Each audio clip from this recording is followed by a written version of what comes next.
everyone, welcome back to my channel. Today I want to talk a very important topic.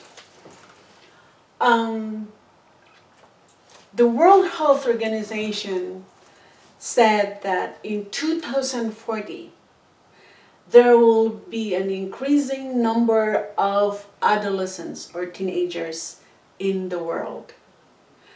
Now, could you imagine how many parents would put up on how to discipline their children? So what is going on now in our society is that the society is changing and the values are changing. We see so many parents and teachers struggling on how to discipline their students or their children because the values are changing. We see so many disrespectful students in school. We see so many parents struggle just on how to discipline their own children. Why is it going on?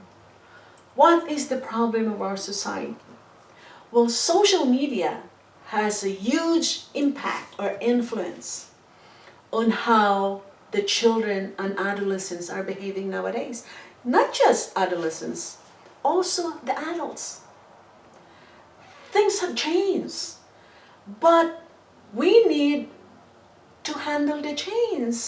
We need to adapt the change, and we need to do something on how we can make these changes a positive change. So that's the main reason why I wrote this book. It's called Good Manners and Right Conduct.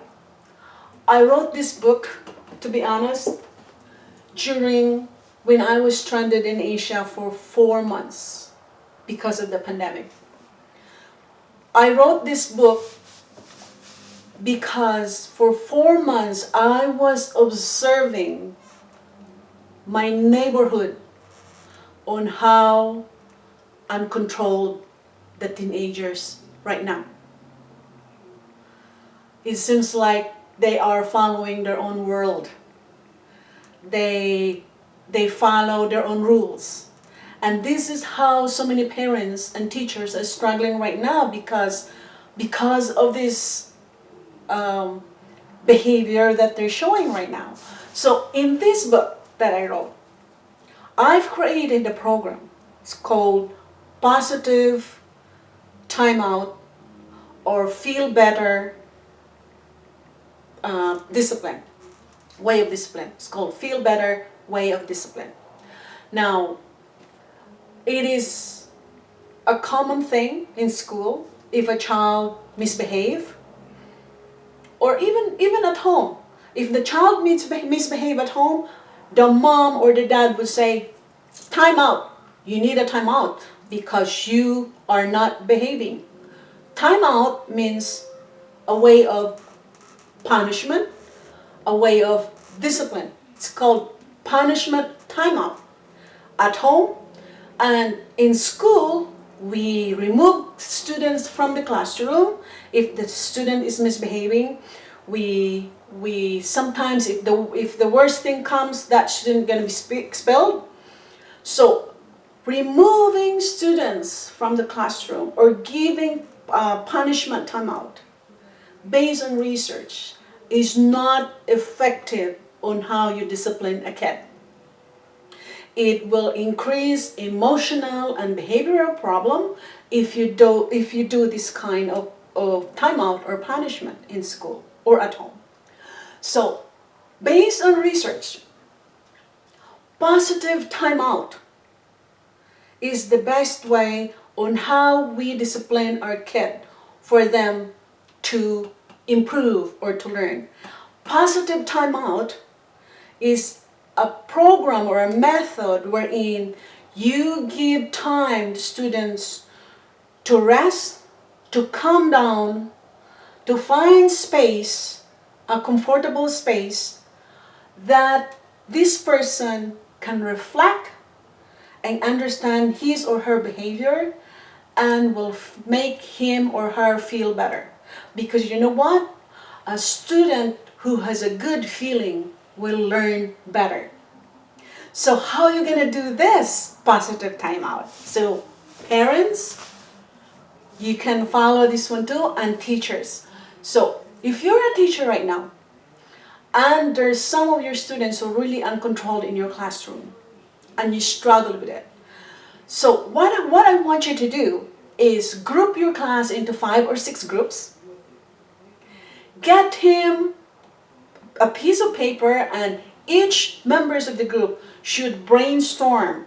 Think about what should a positive timeout space looks like.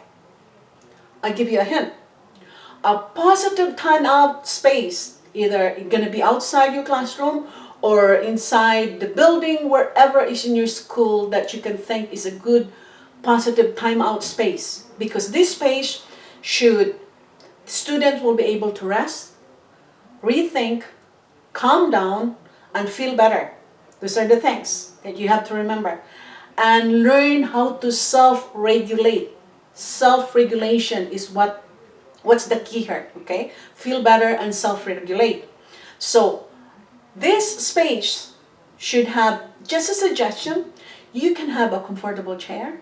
You can have maybe a little cassette player or stereo player, no more cassette nowadays, a stereo player where they can play soft, calming music, maybe a stuffed toy, maybe a Lego toy, things that can make this kid feel relaxed. Now, in this positive timeout space, you can bring a buddy, a friend that will comfort you. This is a place where the teacher should ask yourself, you can come there, what can you do for your student? Is there anything that you can do for your student? If you need to give this relaxing things for your student, instead of giving harsh punishment, your student will be able to reflect, and it will improve the student's behavior, instead of following the punitive way of discipline, which is causing the person to feel like they blame themselves, they feel shame, and they feel like they're rejecting from other classmates, rejection from other classmates, sorry. So those are the things. The differences between the two, the punitive punishment way is they feel like they're the blame, the shame, and rejection, while the positive timeout, the students will be able to rest, calm down, and self-regulate, and reflect themselves on what they did. So that is the so-called positive timeout that is included in this book with the whole program and everything and strategies. So I'm hoping that you learned something today, because it's gonna continues of how our society is changing, and there will be more struggles for parents and teachers as well. So if you're a parent right now and you're using this punishment timeout at home, rethink about what you can do if you use the positive timeout. Think of the positive things that I've just mentioned and see if you can apply that one at home, because it's very important that we need to make sure that the value stays there.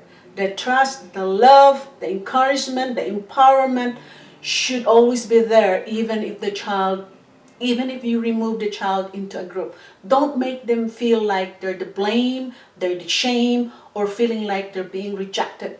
That could really impact their emotional and even their mental state or their behavior. So think about it, see if you like these ideas, and my book gonna be coming probably in September, so watch for it, and thank you for watching.